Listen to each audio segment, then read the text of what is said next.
Hey, hey, I'm wearing my pajamas to work. Oh my God. So let me just tell you, the Wheel of Fortune popped out. I mean, on the other side is that there's a lot of anxiety, obviously, but Wheel of Fortune popped out while I was shuffling. And this was like maybe 5 minutes ago. And I love the Wheel of Fortune being on the right path, faded, all that stuff. We'll see if it comes out again. But I definitely wanted to share that with you. And then plus when I split the cards, it was the Wheel of Fortune. So I swear to God, like things get earmarked. Like once they fly out, it's almost like they're marked, even though there's 78 cards. It's weird. Okay.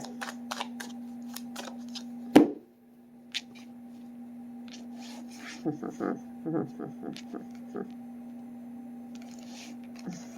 man. Okay. All right. Situation, action, outcome. I think that bottom card over there is important. Okay, so we're going to do situation, action. Yeah, Six of Pentacles wanted to come out too. Outcome. Okay, cool. So, situation. We got the King of Swords. So, King of Swords obviously uses 100% logic. I know that's not the easiest for a Scorpio. You guys are pretty intuitive, but I think actually Scorpios can be a pretty good blend of both. So, this King of Swords is definitely makes swift, lasting decisions. Okay. Now, that's a whole energy of itself. This King of Swords is, even though he makes swift decisions, he makes swift, informed decisions. So it's not like he just is like, yeah, let's do it. No, it's not that sort of energy. It's not wands. It's swords. So there's a lot of knowledge backing up here. So when you do meet with your landlord, you know, I'm not saying you have to absolutely have a business plan, but in writing, but you definitely have to have a succinct plan, which I think you do. You're coming out as this King of Swords, very decisive, very knowledgeable about what you're going to do, and really firm on making that decision. But again, it's based on logic, it's based on knowledge, it's based on not emotions, but, headspace stuff you've thought about, stuff that, you think is going to work. It's so, but again, King of Swords, and with all the swords, once you cut, my ex-husband used to say, measure twice, cut once. So that's the message there. So that's the situation. But bottom of the deck, we have the Two of Wands reversed. So, Two of Swords, Two of Wands. Yeah. So this is the Crossroads card. You have a decision to make. But before that, you have the Two of Wands. And this is that empowerment card. It is reversed. So it's kind of like really standing at a precipice. Okay. It is another decision-making card. It's not quite the Crossroads, but it's this decision card. Is this going to help you? I don't know if the phrase is take your power back, correct, but is this going to help make you feel empowered? Is this a decision that you moving forward is going to fulfill your passion? Is it a dream of yours? These are questions you absolutely have to ask before you move forward. This is that, like, where does your passion lie? What's going to empower you? Opening up the whole other side of the shop. There's other things that come along with that, but is that going to make you feel empowered? Is that a wish fulfillment sort of a thing? Even though that's not this card, but there's a decision coming up, right? Yeah, we got King and Queen of Swords underneath here. So again, we got the Crossroads card. We got the King and Queen of Swords. You have to be on board. So this is what you're presenting, right? This is what you're coming across as. Is there a little bit of apprehension? Of course there is. But the Fool, you got the Fool. Of course there's apprehension. You're female, your intuition. So your logic is like, yes. I've thought about this. The intuition is like, I don't know though. But the bottom of all this, under the Crossroads, under your intuition, under your self-doubt, is the Fool. Taking that leap of faith. So that's the situation. Action. Six of Pentacles. Equal give and take. Is this going to work? Is this going to be lucrative? Is this going to make everybody happy? Is this going to make me happy? Is this not happy, but is this going to make sense? Is this going to monetarily work? Six of Pentacles is equal give and take. You know, there's going to be a lot more pressure on you, but also you're going to have to delegate. You have a whole nother business next door. There's going to be some delegation.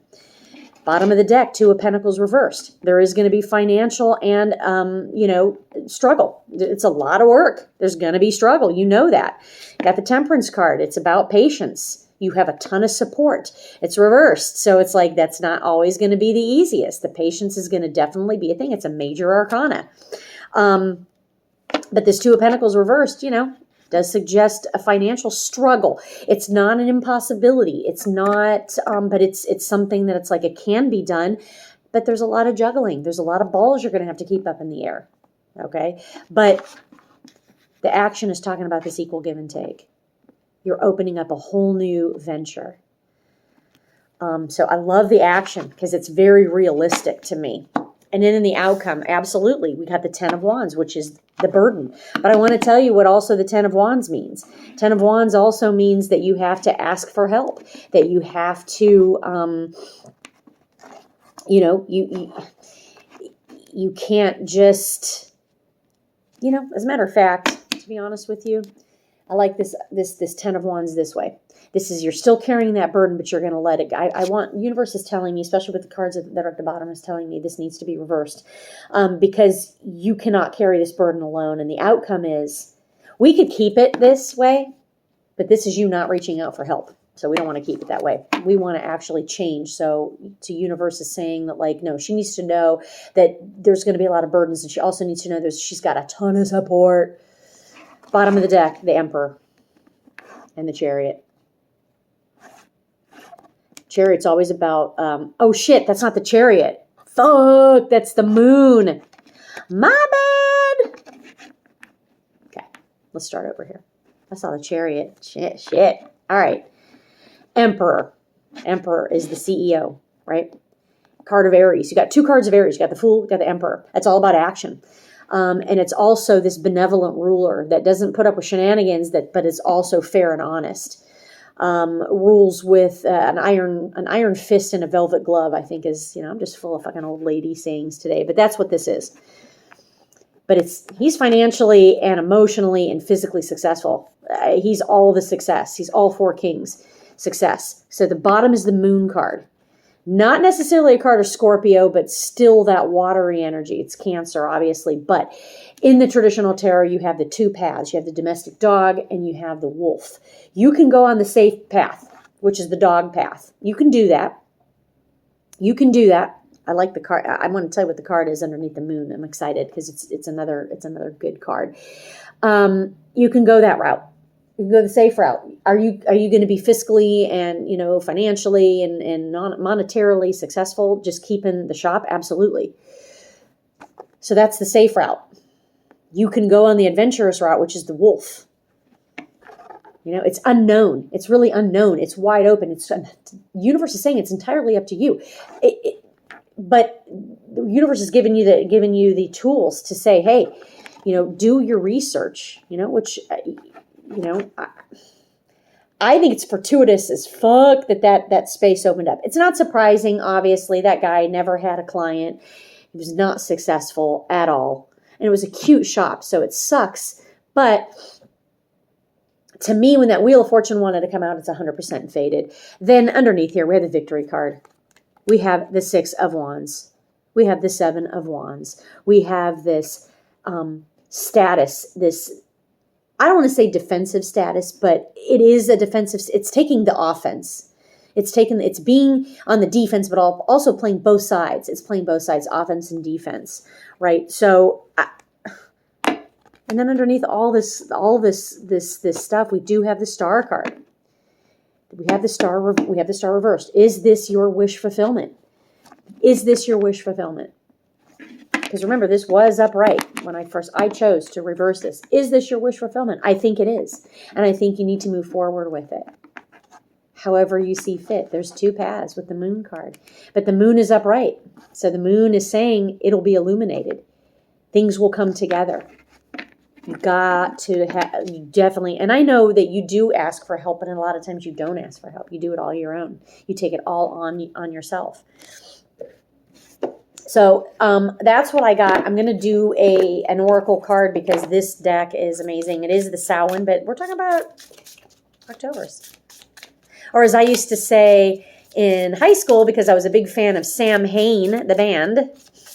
After that was the Danzig's band, right? After the Misfits. I used to say Sam Hain because who knew? Who knew? Then I had an Irish friend and she's like, it's Samhain. I'm like, yes, yes. So anyways... Yes, thank you. Thank you. Thank you. We got Broom. Card number 8. Manifest. Number 8 is the Manifest. All right, so number 8, Broom. Boom. I'm going to say boom. All right, hold on here.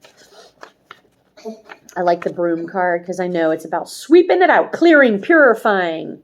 Home. What dreams may come from what you seek? Make room, make way, a clearing need be.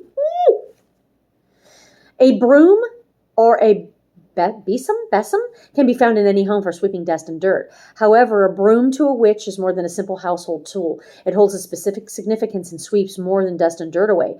Brooms are often used to sweep away negative energy in similar way to Native Americans burning white sage. It sweeps away the physical and invisible energies that have crept in from the outside world. This clearing of energies contributes to a witch's well-being.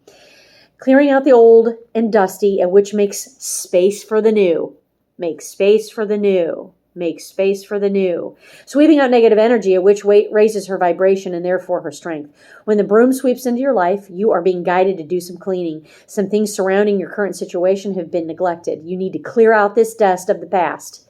And it can be the dust of the past of this other guy's shop because it's a sad shop. It has no business, right? This card can also mean clearing your aura. As healers, we tend to hold on to energy of others for much longer than we need. It's important to do regular purification rituals to keep your aura nice and tidy. This message is amplified. If you have also pulled the Athame card, we have not pulled that. Okay, so forget that. The more you clear out the old, the more you make room for new energies to come into your life. Removing things both physical and metaphorical from your life, such as mementos from past relationships or situations, are giving way that remind you of the old situations and helps with the process of clearing.